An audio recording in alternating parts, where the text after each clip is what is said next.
My name is Brendan Hines. I'm the front of house systems engineer technician for the Jelly Roll tour.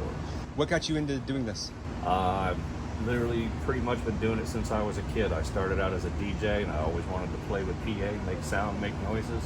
Well, here I am, 30 years later, making noise every day. What is a system tech? Basically, you're in charge of the PA. From the moment it deploys to the moment it packs and goes into the truck to everything that anyone hears through the PA throughout the day. You're responsible for all of that. So walk me through your day of today. What did you do today? Well, today's an unusual day because we've been doing rehearsals, but if it was a normal show day where we would, load in that day, load out that night, I come in on the first call in the morning. I come in and see where I'm going to fly the PA, decide how many boxes I'm going to fly, and then I start to measure the venue that we're in to figure out my angles for deployment that day to get the proper coverage for the and type of EQ or what EQ I'm going to use and the type of deployment that I'm going to use for that day. So from that point on, then we unload the trucks and then we physically do it. My PA techs hang the PA from the numbers that I've given them, and from that point we tune it. And we start putting bands on stage. And we line them up, line check them, sound check them, and off to the races. When does it Fast and Furious? When does a tour start for you? Does it start the first day, or when does it actually start? Pre-planning on this has actually been going on for months. Everything from CAD drawings, all the preliminary stuff, how much gear, the equipment, all of that.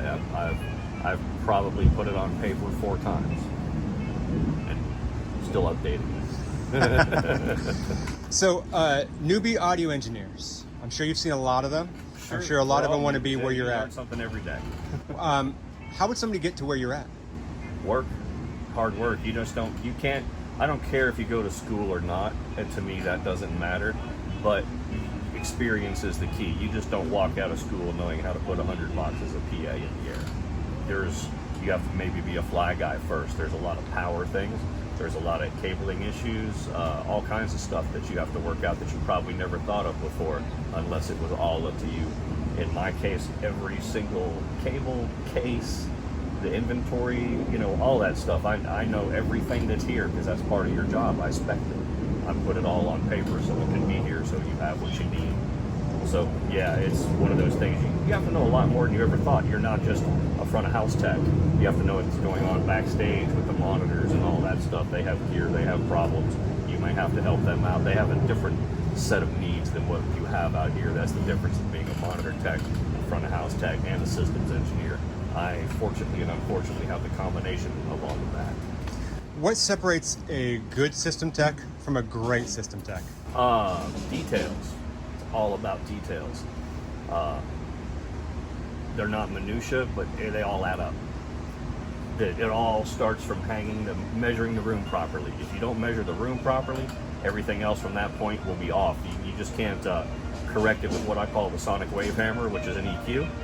You just can't fix everything with that. It literally all starts from where you put it in the room and how you deploy it in the room, how you measure the room.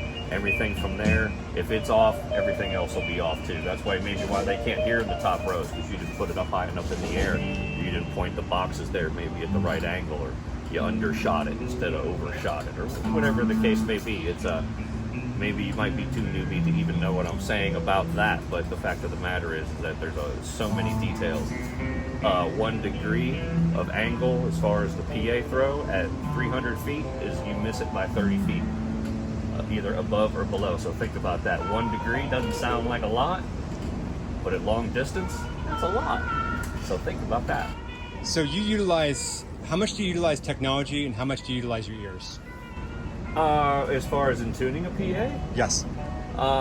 You should be able to do both. The visual attribute is something new as far as to our industry, as far as in the last, let's say, 15 years, that we didn't always have, like with digital consoles, and being able to see what an EQ looks like. If you will, some people like to look at an EQ just for the simple fact you can see it, but sometimes you just have to turn the screen off and actually listen, because some people might come up to you and say that that doesn't look right. Who cares what it looks like? What does it sound like? Guitar players can't see what they're playing except for watching their fingers. You're listening to it. Listen, don't look. What advice would you give to the young guns out there? But man, just keep doing it. Everybody has their own thing. There's no, it's a black art. Everybody's this the front of house guy thing is no one's ever going to walk up to you and goes, man, that sounded like shit. Everybody's going to walk up to you and go, man, it's a great job. Everybody has a different flavor. Your way may not be their way or whatever it is. Your band doesn't play like their band. It's also your artist is not their artist. You do you, and everything will just be fine. Just keep working at it. A low-end console doesn't sound like a high-end console. Cheap microphones sound like cheap microphones. You can do amazing things with cheap gear. And I'll just leave it at that. Don't be afraid of an EQ. Don't anyone ever tell you it doesn't look right. What does it sound like? It's got too much low-end, high pass it, low pass it. Do whatever. Just turn the knobs, man. That's why they're there. Don't be afraid. Don't be afraid. Well, thank you, man. I appreciate you, Yeah, brother. no problem, man.